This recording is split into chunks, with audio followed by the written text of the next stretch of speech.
এ ভাই, হ্যাঁ ভাই, কই যান? এই পাখির বাচ্চা বলে দেই। চলেন। আসেন। আরে ভাই এদিকে আসেন ভাই, ওইদিকে এইদিকে না, এইদিকে এইদিকে।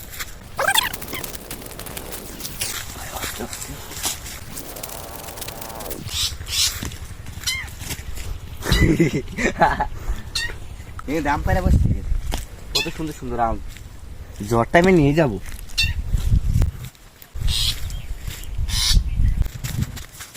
আম উড়ে বাঁচতে গেছে আম, অনেক আম তো। আবার আজ বলে গেছে নাকি এই কদিনে? বুঝলো না, সেদিনকার মতন আবার পেয়ে যাবো না। আসছে কিন্তু পুজোর কাছে আছে, এবার মায়ের নিয়ে গেছে। ওই যে ওর মা চিজি করবা লাগছে, তাদের কবে যে আর আগে আইসালাম না আমরা মায়। এলে কত আগের থেকে ডাকাটাকি শুরু করছে পিছনে।